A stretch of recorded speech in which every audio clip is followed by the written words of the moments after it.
합독하도록 하겠습니다. 같이 읽겠습니다. 성문에 있는 모든 백성과 장로들이 이르되 우리가 증인이 되나니 여호와께서 내 집에 들어가는 여인으로 이스라엘의 집을 세운 라헬과 레아 두 사람과 같게 하시고 내가 에브랏에서 유력하고 베들레헴에서 유명하게 하시기를 원하며 여호와께서 이 젊은 여자로 말미암아 내게 상속자를 주사 내 집이 다말이 유다에게 낳아준 베레스의 집과 같게 하시기를 원하노라 하니라. 아멘. 네, 오늘 우리에게 말씀 전해주실 목사님은 우리 장혜주 목사님으로 우리 협력 선교사로 우리 교회에 함께 하고 있습니다. 오늘 말씀 보아스의 세 가지 복이라는 말씀을 우리에게 전해주실 텐데 큰 은혜 받으시기를 소망합니다.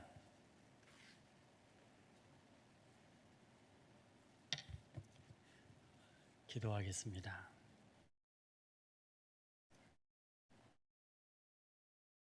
우리보다 우리를 더 살피시고 사랑하시고 은혜 베풀어 주시는 하나님, 오늘도 하나님 앞에 저희를 받아주시고 세워주셔서 감사합니다. 하나님의 마음을 깊이 이해하며 받아들이는 시간 되게 하시고 하나님의 마음과 우리의 마음이 하나가 되어서 하나님 바라보며 하나님이 보시는 것을 우리도 함께 바라보며 걸어가는 참 믿음의 생활이 이어질 수 있도록 큰 은혜 베풀어 주시옵소서. 예수님의 이름으로 기도드렸습니다. 아멘. 먼저 선교 소식을 잠깐 말씀을 드리겠습니다. 그동안에 저는 한국의 비자 문제 때문에 나왔다가 중국에서 비자를 내주지 않아서 지금까지 들어가지 못하고 대기 중입니다.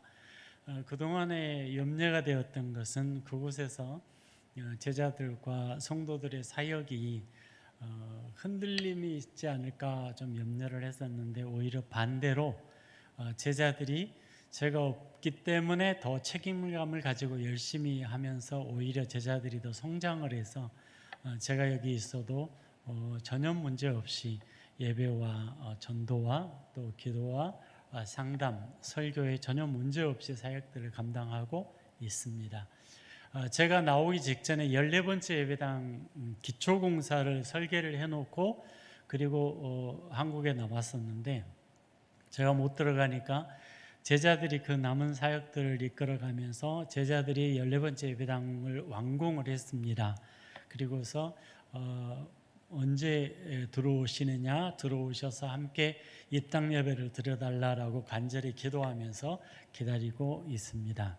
하나님께서 지금 제자들이 60명이 사역을 하고 있는데 우리 하나님께서 제가 더 나이 들거나 철수를 하거나 해도 문제가 없도록 하나님께서 이런 기회를 주셔서 제자들을 더 단단하게 세우시는 것이라 생각하고 감사를 드리고 있습니다.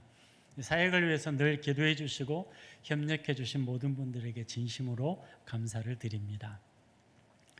오늘 본문에 보면 하나님께서 룻과 결혼을 하는 보아스에게 세 가지 축복을 선언을 하십니다. 그런데 이 세 가지 축복의 선언이 우리가 한 가지만으로도 감당하기 어려운 넘치는 축복이기 때문에 이 세 가지 축복을 바라보면서 이 오늘 설교의 초점은 과연 하나님께서 이 세 가지 축복을 허락하시는 이유가 무엇인가에 대해서 오늘 설교의 말씀을 목적을 놓고 말씀을 나누도록 하겠습니다.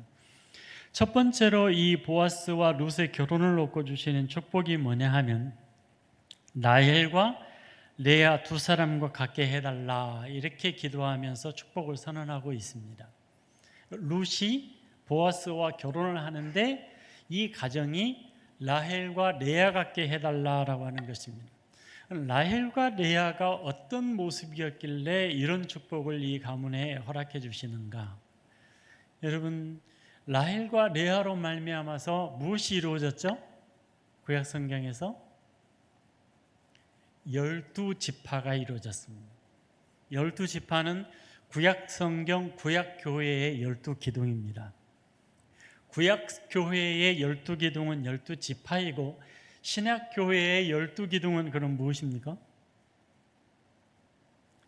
신약교회의 12기둥은 12제자입니다. 이 구약교회의 12기둥 12지파와 신약교회의 12기둥 12제자가 얼마나 중요하냐 하면 요한계시록에서 천국의 백성들의 구성을 이렇게 설명하셨어요. 14만 4천 명이라고. 천국에 들어갈 수 있는 자, 천국에서 하나님을 섬기면서 그 축복을 누릴 수 있는 자가 14만 4천 명인데 이 구성이 어떻게 해서 나오느냐 하면 구약교회의 기둥 12지파와 신약교회의 기둥 12제자를 곱한 숫자에다가 완전 숫자 1000을 곱하면 14만 4천이 나옵니다. 그러니까 구약 12지파 12에다가 신약 12제자 12를 곱하면 144가 나오죠. 거기에다가 완전 숫자 1000을 곱하면 14만 4천이 나옵니다. 그만큼 하나님 나라에서 12기둥들은 중요한 축복을 받은 사람들이고 우리는 하나님 앞에 감히 소원할 수 없는 넘치는 축복을 받은 사람들입니다. 그런데 보아스와 결혼하는 이 시점에서 하나님께서 축복 선언을 기도를 통해서 하시는데 라헬과 레아 같게 해달라, 이 가정을 이렇게 축복을 선언하십니다. 놀라운 축복입니다. 두 번째 선언해 주시는 축복이 뭐냐 하면 보아스가 에브라스에서 유력하고 베들레헴에서 유명하게 하시기를 원한다, 이렇게 축복을 선포하고 있습니다. 에브라스에서 유력하고, 에브라시라고 하는 지명은 후에 에브라다라고 하는 지명으로 등장하죠. 에브라다야, 이런 지명으로 등장하는데 베들레헴을 지칭하는 또 하나의 명칭입니다. 그러니까 에브라다, 베들레헴에서 유력하고 유명하게 되기를 원한다, 보아스의 가문이, 이 말입니다. 그러면 이 유력이라고 하는 뜻은 무엇이냐 하면 영향력을 행사하다, 지도력을 행사하다, 다스리다라고 하는 뜻을 가지고 있습니다. 그러면 실질적으로 무슨 뜻이냐면 백성들이 모여가지고 이 보아스의 가문을 보면서 당신들이 하나님 앞에 믿음으로 살고 하나님 앞에 축복을 받은 사람들이기 때문에 당신이 영향력을 행사해서 우리를 다스리시고 우리를 지도하소서, 우리는 당신을 통치자로 세웁니다라고 하는 뜻입니다. 그런데 이 성경은 룻기서죠.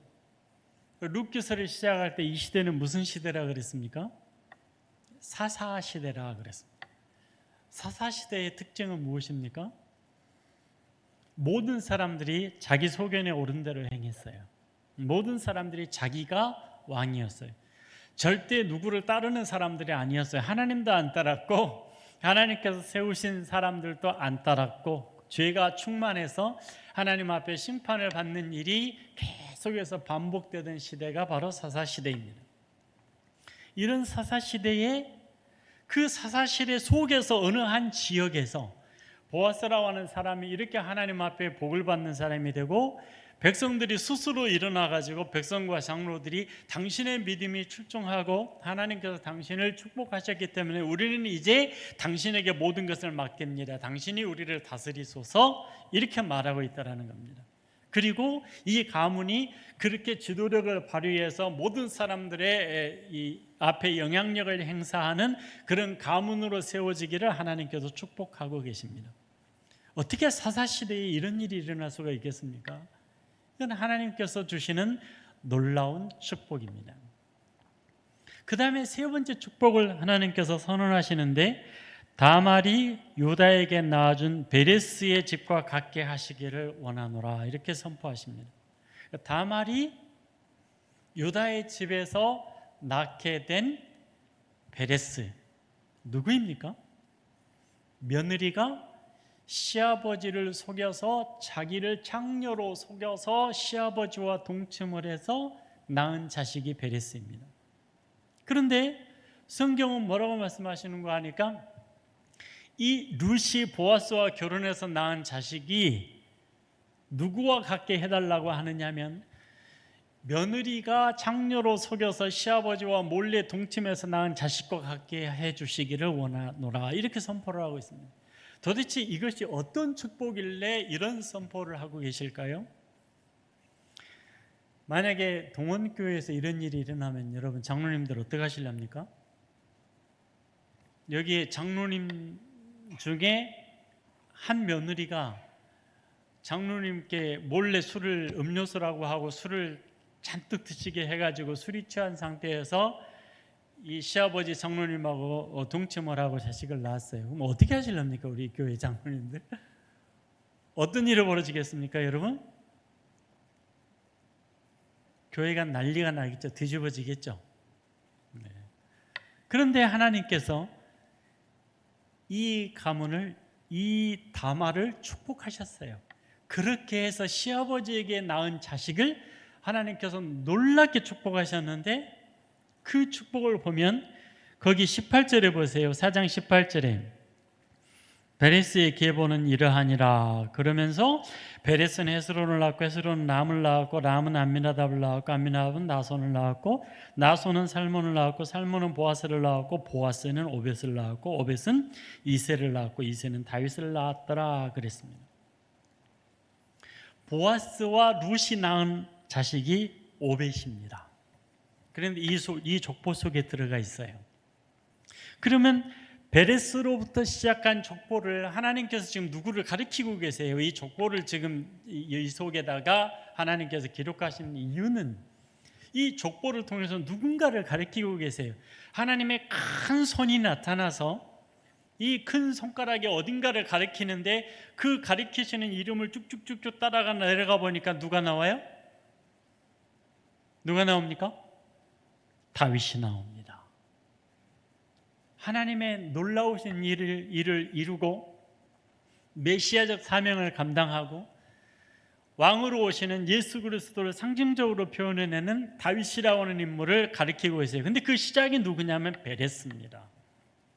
근데 이 족보를 확대를 한번 해볼까요? 위로 확대하고 아래로 확대를 해보면 어디 족보가 나오느냐면 마태복음 1장에 이 족보가 등장을 합니다.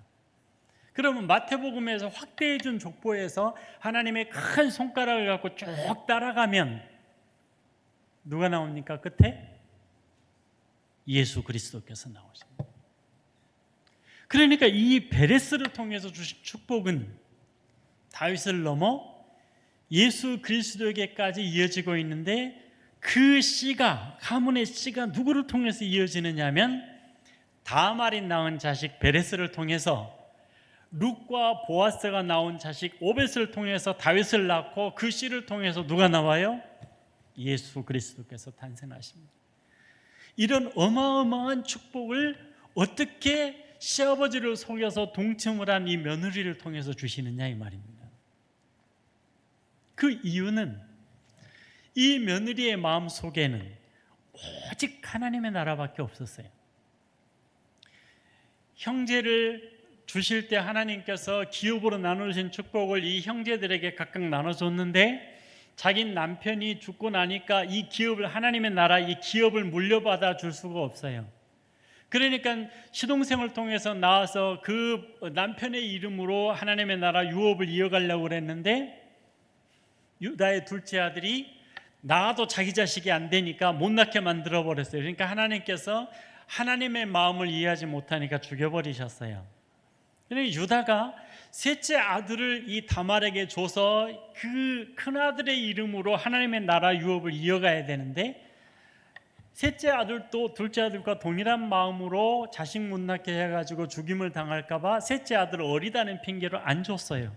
그러니까 다말은 어떻게 해서든지 나는 죽은 남편의 이름으로 하나님의 나라의 유업, 기업을 물려받아야 되겠고, 그 하나님의 나라를 소유해야 되겠고, 이것을 가문으로 물려줘야 되겠어요. 그래서 이 하나님의 나라에 대한 욕심 때문에 시아버지를 속여서 창녀로 분장을 하고 시아버지와 동침을 해서 자식을 낳았던 것입니다. 하나님이 보시는 것은 무엇이었습니까? 하나님께서 주시는 말씀, 하나님의 나라의 의를 이루기 위해서 하나님께서 기뻐하시는 그 나라의 모든 것을 건 사람, 이 사람이 바로 다말입니다. 비록 인간적으로 보면, 윤리적으로 보면 문제인 것 같지만 하나님께서 보실 때는 하나님의 나라에 대한 욕심과 믿음으로 가득 찼던 여인이 바로 다말이었던 겁니다. 이 여인을 통해서 주시는 은혜, 모든 허물을 덮어버리고 하나님의 놀라우신 축복으로 채워주시는 이 하나님의 은혜를 이 가문에 내려달라, 룻과 보아스의 가문에 이런 선포를 하고 계시는 것입니다. 그리고서 그 가문에서 바로 다윗이 나오고 예수 그리스도께서 탄생하시는 것입니다. 어마어마한 축복입니다. 상상하기 어려운 축복입니다. 그럼 한번 여쭤보십시다. 그러면 이 보아스와 룻이 결혼을 해서 이런 상상하기 어려운 축복을 하나님으로부터 받았는데 무엇 때문에 받게 됩니까? 원인이 뭡니까? 이런 축복을 받게 되는 원인이 여러분은 무엇이라고 생각을 하십니까? 혹시 보아스와 룻이 특별 새벽기도 한 번도 안 빠졌다라고 기록된 거 보셨습니까? 보셨어요? 전혀 안 나옵니다. 하나님 앞에 예배 잘 드렸다고, 제사 잘 드렸다고 기록된 거 한 번이라도 보셨습니까? 아니요. 예배를 잘 드렸다, 기도를 열심히 했다, 주일 성수를 잘했다, 여러분이 신앙생활 잘한다라고 가지고 계시는 모든 기준 아무것도 안 나와요. 왜 그럴까요? 그 당시에 사사시대에 죄를 짓고 모든 사람들이 그렇게 하나님 앞에 징계와 심판을 받고 있었던 이유가 무엇입니까? 그걸 너무 잘했어요. 예배 100% 잘 드렸어요. 그리고 여러분이 신앙 좋다라고 가지고 계신 모든 기준을 완벽하게 다 잘 지켜요. 근데 한 가지를 안 해요. 신앙생활을 안 해요. 교회 가서 하는, 성전에 가서 하는 형식적인 종교 행위는 100% 완벽해요. 누구도 따라갈 수 없을 만큼 100% 완벽해요. 그런데 그런 교회 가서 하는 모든 예배 행위를 통해서 들은 말씀, 깨달은 말씀을 가지고 6일 동안 신앙생활을 해야 되는데 6일 동안 나타나는 신앙생활이 하나도 없어요. 교회 가서 하는 행위는 완벽해요. 예배와 찬양과 기도와 제사 완벽합니다. 11조까지 완벽합니다. 그 누구도 흠잡을 수 없어요. 그런데 6일 동안 그 생활을 통해서 진짜 나아가야 되는 신앙생활로는 한 발자국도 안 나가요. 그래서 나타나는 결과가 무엇인가? 하나님 말씀에 순종 안 해요. 종교 행위는 100%인데 하나님의 말씀에 순종 안 해요. 하나님의 뜻을 세상에 드러내지 않아요. 그래서 온 세상에 죄악이 가득해요. 그러니까 하나님이 참다 못해서 이사야서 1장에 가니까 이렇게 말씀하셔요. 나는 이미 너희가 가져오는 고기의 기름에 배불렀다. 누가 그 고기를 원하느냐? 가져오지 마라. 제사 드리지 마라. 예배 드리지 마라. 예배 드리러 온다고 하면서 이 마당만 받고 간다. 예배 드리러 오지 마라. 내가 지겹다. 너희들 예배 드리는 게 지겹다. 이렇게 말씀하십니다. 형식적인 예배만 완벽하고 진짜 변화되는 신앙생활은 하나도 없으니까 하나님이 지겹다 하십니다. 그리고서도 계속해서 예배를 드리러 오니까 하나님께서 저쪽에다가 하나님이 강한 군대를 만들기 시작하십니다. 이방 나라에다가. 하나님도 섬기지도 않는 사람을 하나님께서 나의 종이라 부르시면서 고레스에게 나의 사랑하는 나의 종, 내가 기름 부어 세운 나의 종이라고 지칭하시면서 그에게 지혜를 주시고 부를 주시고 권력을 주시고 강한 군대를 주셔서 나라를 강하게 키우십니다. 그리고서는 그 키우신 군대를 끌고 와서 이스라엘을 쳐부셔버리고 예배당을 다 깨뜨려 버리십니다. 예배 못 드리게 하시려고. 그리고 예배 못 드리게 하시려고 예배당만 깨뜨리신 게 아니라 예배를 인도할 사람 다 포로로 잡아가 버리고, 그리고 예배 드릴 사람도 포로로 잡아가 버리고 예배를 못 드리게 하셨어요. 포로로 끌려가서 보니까 이제 못 견디겠어요. 예배 드리고 싶어요. 하나님의 도움 없이는 못 살 것 같아요. 울며 불며 하나님 앞에 돌아가서 성전을 재건하고 예배드리게 해달라고 기도합니다. 그러니까 하나님께서 혹시나 다시 돌아와서 삶이 변할까라는 기대를 가지고 하나님께서 돌려보내셨어요. 성전을 재건하게 하시고 예루살렘도 재건하게 하셨어요. 그런데 예루살렘을 재건하고 성전을 재건해서 또 신앙생활 하는 거 보니까 또 형식적인 것은 완벽해요. 하나님 앞에 드리는 거 완벽해요. 죄송합니다. 모든 것들이 다 완벽해요. 새벽 예배부터 시작을 해서 11조까지 주일 성수까지 다 완벽해요. 그런데 생활 속에서 하나님의 의를 드러내고 하나님의 사랑을 드러내고 하나님이 근본적으로 원하시는 것은 하나도 안 해요. 어느 정도냐면, 여러분, 십계명의 근본적인 뜻이 무엇입니까? 하나님을 사랑하라는 말이죠. 5계명부터 10계명까지는 이웃을 사랑하라는 말 아닙니까? 부자 청년이 예수님께 다가왔어요. 어떻게 하여야 구원을 얻습니까? 계명을 지키라. 이 청년이 고백하는 말이 나는 다 지켰습니다. 그랬더니 예수님은 뭐라고 말씀하십니까? 내 토지를 팔아서 가난한 자들에게 나눠주라. 하나님이 말씀하시는 사랑은 교회 가서 예배 잘 드리고 완벽하게 교회에서 요청하는 프로그램 잘 감당하는 게 아니라 진짜 사람을 사랑하고 가난한 자를 보고 나를 통해서 일어서서 하나님을 발견할 수 있고 나를 통해서 인생의 새로운 소망을 품고 하나님이 살아계시구나라고 하는 사실을 느끼게 해주는 그 사랑이 진짜 계명을 지키는 것이라 그 말이에요. 그 부자 청년에게 계명 다 지켰다고 하니까 너 계명의 원뜻은 이것이다. 그러니까 너 토지를 팔아서 가난한 자들에게 나눠주라니까 거기까지는 못하겠습니다. 고민하고 돌아갔어요. 이게 무슨 뜻입니까? 예수님께서 오시기까지 사람들은 뭐 했다는 거예요? 겉으로 드러나는 형식적인 신앙생활만 100% 잘했다라는 말입니다. 하나님께서 다시 돌려보내면 깨달아서 신앙생활까지 갈 줄 알았어요. 종교생활에만까지만 멈추지 않고 신앙생활까지 갈 줄 알았는데 또다시 똑같은 모습으로 100% 형식적인 주일날만 예배를 드리는 열심당원처럼 열심히 예배를 드려요. 아주 예수쟁이가 돼 있어요. 그러니까 하나님께서 말라기에 가서 뭐라고 하십니까? 누가 말라기 1장 10절에서 이렇게 말씀하십니다. 누가 예배 좀 못 드리게 예배당 문 좀 잠갔으면 좋겠다. 저 사람들 교회에 왔다가 예배 드린다고 떠들고 가가지고 지멋대로 사는데 지겨워 죽겠다. 예배당 문 좀 잠가서 예배 드리러 못 들어오게 했으면 좋겠다 그러세요. 그래도 계속해서 예배 드리겠다고 들어오니까 하나님께서 400년 동안 예배도 안 받으시고 쳐다도 안 보시고 침묵하셨습니다. 400년 동안 침묵하시다가 예수님께서 오셨어요. 그 하나님이 첫 번째 입을 열어 설교를 하셨습니다. 정식 설교. 외치신 첫 번째 말씀은 회개하라 천국이 가까웠느니라. 하나님의 나라가 너희 앞에 다시 열리고 확장되고 시작이 됐다라는 걸 말씀하시죠.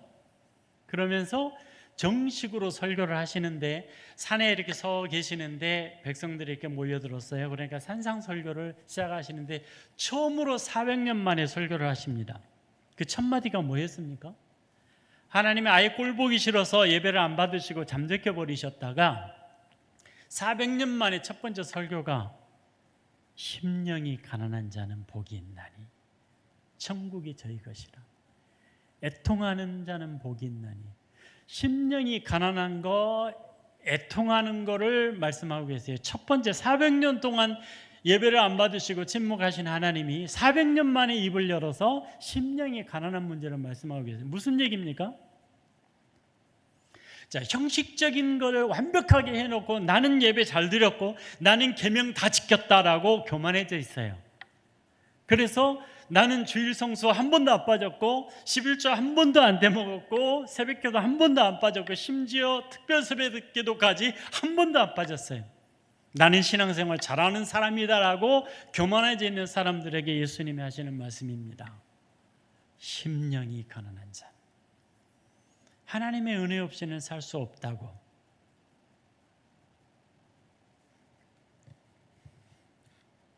오늘 하나님이 날 불쌍히 여겨주시지 않으시면 나는 천국에 들어갈 수 없는 자요? 말씀대로 살지 못했고 하나님의 의를 드러내지 못했으므로, 내가 사랑하며 살지 못했으므로 죄인입니다 라고 하나님 앞에 애통하는 마음을 가진 자가 복이 있다 말씀하십니다. 그러면 여쭤보십시다. 우리에게는 소망이 있습니까? 혹시 우리에게도 예배를 못 드리게 문 좀 잠가버렸으면 좋겠다라고 말씀하시지 않을까요? 우리는 그럼 교회에 나와서 예수님을 알았고 예수님의 피로 죄 씻음을 받았기 때문에 이제 예배를 드릴 때마다 주시는 말씀 들고 6일 동안 신앙생활이 이어집니까? 아니면 교회 생활로 끝입니까? 1단계는 부르심을 받아서 죄 씻음을 받고 구원 얻는 것이요, 2단계는 교회에 나와서 하나님 앞에 말씀을 듣고 배우고 하나님의 뜻이 뭔지를 깨달아는 것이요, 3번째는 그 깨달은 말씀으로 이제 6일 동안의 신앙생활이 땅속 이 땅 가운데 이루어져서 여러분을 통해서 하나님이 증거되고 여러분을 통해서 하나님이 계신 것이 느껴지고 다른 사람들이 여러분의 의를 통해서 여러분의 사랑을 통해서 하나님이 이런 분이구나라고 하는 걸 깨달아야 되는데, 여러분 그런 신앙생활이 있으십니까? 아니면 교회 생활을 해서 스톱입니까? 그러면 한번 여쭤볼까요? 여러분 장로님 되시는 기준이 무엇입니까? 권사님 되시는 기준이 무엇입니까? 형식적인 신앙생활이 100% 잘하면 장로님 될 수 있죠. 한국교회에서. 하나님은 우리에게 뭘 요구하실까요? 그토록 긴 시간 백성들을 달래고 심판하시고 말씀하시고 해도 안 되니까 400년이나 침묵하셨다가 오신 예수님이 심령이 가난한 자는, 애통하는 자는 복이 있다라고 말씀하시는데, 지금 그럼 우리는 뭘 보고 있고 무슨 은혜를 하나님 앞에 구하고 있습니까? 보아스에게서, 룻에게서 나타나는 하나님의 축복의 기준은 무엇일까요?